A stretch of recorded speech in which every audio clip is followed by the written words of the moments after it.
Everyone, आप question lecture series में आज टिफर 2024 का एक लीनियर अलजेब्रा के डायमेंशन का क्वेश्चन है। क्वेश्चन था कि consider the space of real sequences S, है ना। इसमें सभी सीक्वेंस ऑफ रियल नंबर का कलेक्शन है, यानी कि सीक्वेंस का फॉर्म ऐसे लिखते हैं a0 a1 a2 से, और सारे ai's यानी टर्म्स की वैल्यू r से है। और स्पेस ऑफ रियल सीक्वेंसेस का ही कोई सब स्पेस w बना लिया, तो w में यहां से उन सीक्वेंसेस को रखा गया, s में क्या है, सारी रियल सीक्वेंसेस हैं, है ना।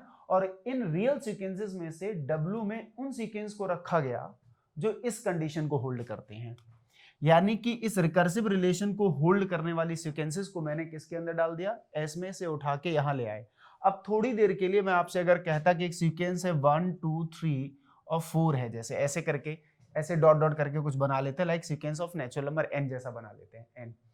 अब यहां पर अगर देखा जाए तो a के प्लस 1, अगर मैं k की वैल्यू को 1 प्लग करूंगा तो k की वैल्यू 1 प्लग करने से a1 आएगा, ये a1 की वैल्यू यहां 1 है, दैट इज अवर a1। और a2 की वैल्यू देखी जाए तो k की वैल्यू 1 रखने पर ये a2 आएगा, a2 की वैल्यू फिलहाल यहां ये है। अब मैं अगर a1 में 2 टाइम्स ऑफ a2 कर दूं तो क्या मिलेगा, 2 2 जा 4 और प्लस 1 5 मिलेगा। और a के प्लस 2 में k की वैल्यू 1 पुट करने से क्या मिलता है, a3। तो a3 की जो वैल्यू होनी चाहिए थी वो 2 times of a2 plus a1 होना चाहिए था। इसके अकॉर्डिंग 2 टाइम्स ऑफ a2 क्या आना चाहिए, 4 और प्लस 1 a1 5। तो ये वाली क्वांटिटी को 5 होना पड़ेगा, बट यहाँ 5 नहीं है, इसका मतलब this is not the member of w।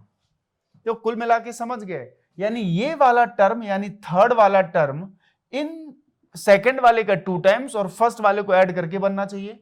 जब हम नेक्स्ट वाला टर्म बनाएंगे तो इससे जस्ट पीछे जो टर्म है उसका 2 टाइम्स और इससे पहले वाले को 1 टाइम ऐड करके बनाना है, यही तो लिखा हुआ है यहां पर। तो हम स्टार्टिंग के 3 टर्म्स को एज्यूम कर रहे हैं और उसके स्टार्टिंग के फर्स्ट 2 जो हैं वो हमें चूज करने हैं, और उसके बाद तीसरा वाला इन दोनों से मिलके बन जाएगा।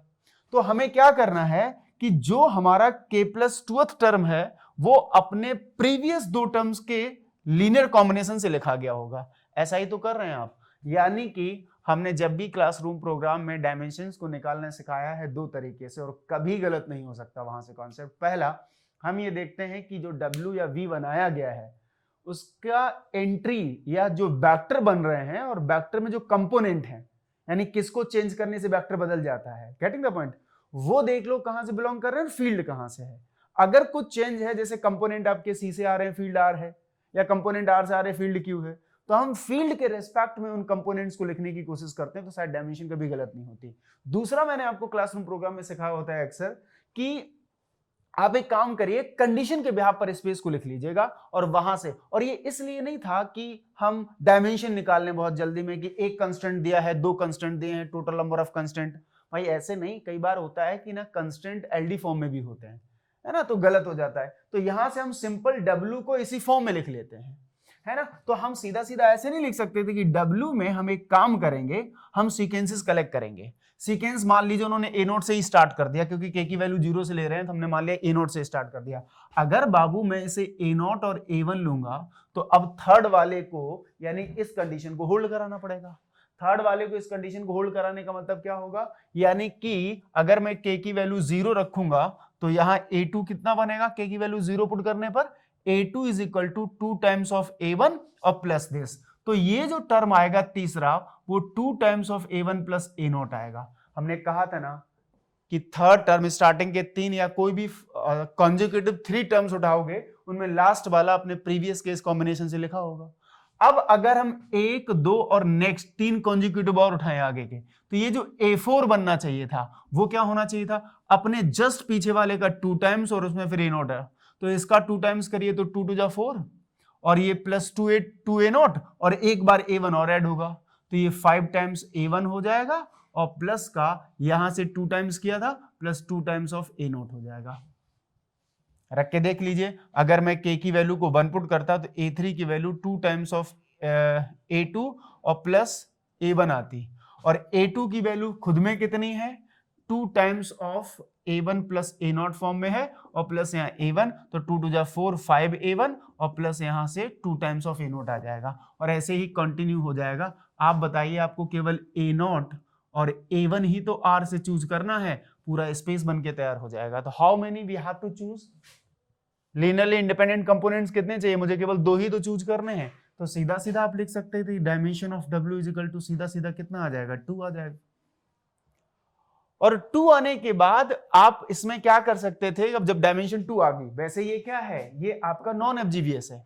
आपका जो कैपिटल एस नाम का स्पेस है ये नॉन एफजीवीएस है। आप भी जानते हैं space of real sequences non FGVS होता है, इनफाइनाइट डायमेंशन का होता है। लेकिन इनफाइनाइट डायमेंशन होने के बाद भी इसके पास W एक फाइनाइट डायमेंशन है, 2 डायमेंशन का आया।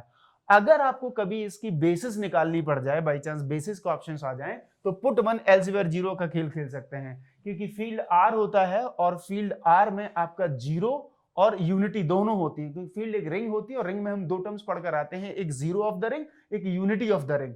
तो फील्ड के पास दोनों होते हैं, तो आप 0 और 1 पुट कर सकते हैं। तो पुट 1 एल्सवेयर 0 का खेल अगर खेलते हैं तो हम एक सेट बनाते हैं बेसिस ऑफ W, ये एडिशनल बस हम समझा दे रहे हैं। तो यहां 1 पुट करिए और बाकी जो दूसरी चॉइस है, 2 चॉइस ही है आपके पास केवल, तो एक बार 1 यहां पुट करिए, एल्सवेयर पे 0 पुट कर दीजिए। तो एल्सवेयर 0 का मतलब जो आप समझ रहे हैं यहां से कि पहला टर्म 1 पुट करेंगे तो यहां 0 पुट करेंगे, तब यहां आपके पास क्या आ जाएगा, यहां से आप समझदार हैं, 2 टाइम्स ऑफ A1 है, ये तो A1 की वैल्यू तो 0 ली है आपने, A0 1 लिया है, तो यहां से 1 आ जाएगा, फिर 2 टाइम्स ऑफ A0 2 आ जाएगा, और ऐसे जो भी आपको क्वांटिटी मिले वो मिलेगा। और दूसरा क्या होगा, put A1 is equal to 1 और A0 को 0 पुट कर दीजिएगा। तो जब ऐसा होगा तो इसकी जगह 0 हो जाएगा और इसकी जगह आपका 1 आ जाएगा, और A0 की जगह 0 होने से 2 टाइम्स ऑफ A1 यानी कि 2 आ जाएगा। नेक्स्ट वाला A0 0 है और A1 की वैल्यू 1 ली है, so this is 5 and so on.